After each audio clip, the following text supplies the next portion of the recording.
कि 13 दिन तक कोई शुभ कार्य नहीं करते हैं, ऐसा होता है ना।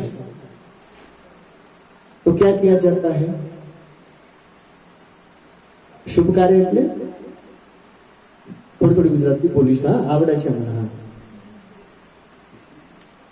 તો કોઈ શુભ કાર્ય નથી કરતા, કોઈ કથા વાંચન, પારાયણ વાંચન, બીજો કશું નહીં કરતા। કોઈ બ્રાહ્મણ આવે છે, એ જાતે બેસીને પોથી લઈને બધાને સંભળાવશે। પણ નિજાનંદ સંપ્રદાય એવું સંપ્રદાય છે જેમાં એવું કશું લાગ લપેટ નથી થતું। બધા વાંચી શકીએ છીએ, બધા સાંભળી શકીએ છીએ, સ્પર્શ પણ કરી શકીએ છીએ। સનાતન અકોર્ડિંગ ગરુડ પુરાણનો પઠન થાય છે, પારાયણ થાય છે। દરેક સંપ્રદાયમાં દરેક વિધિ પોતપોતાની વિધિથી આપણા કાર્યક્રમને આગળ વધાયા કરે છે। પણ આપણે નિજાનંદ સંપ્રદાયમાં કેમ એવી રીતે કરીએ છીએ આપણે?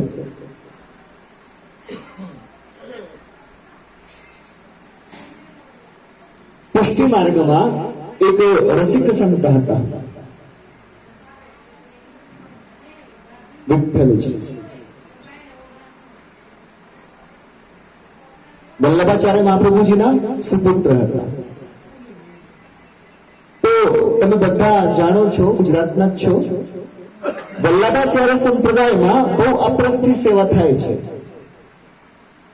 એકબીજાને અડવાના નહીં, અપરસ, જેમ નિજાનંદ સ્વામીજી પાળતા હતા ને, તમે સાંભળેલા હશો વિતકમાં, એવી રીતે અપરસથી સેવા કરતા હતા।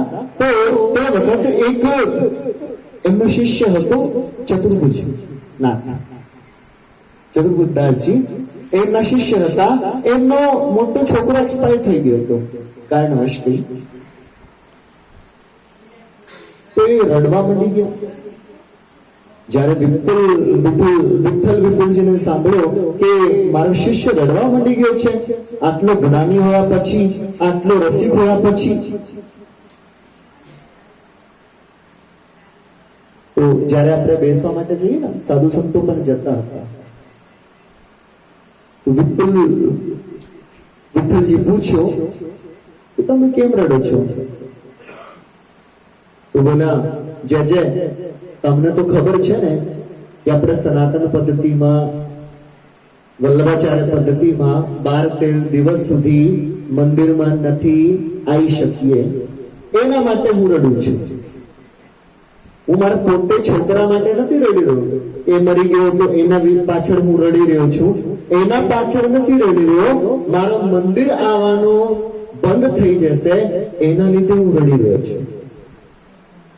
વિચારો કેટલા મોટા રસિક હશે એ ચતુર્ભુજદાસ છે।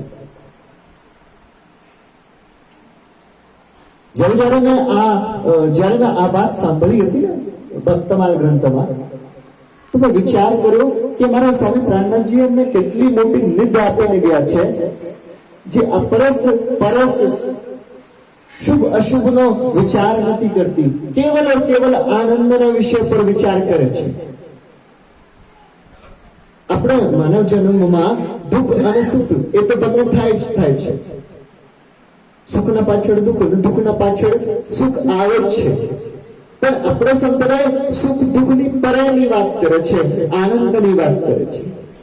જેમ ચતુર્ભુજદાસજી આનંદની વાત કરતા હતા, એ જતો રહ્યો તો જતો રહ્યો, એના પાછળ રહેવાથી શું, એ પાછો આવી જશે।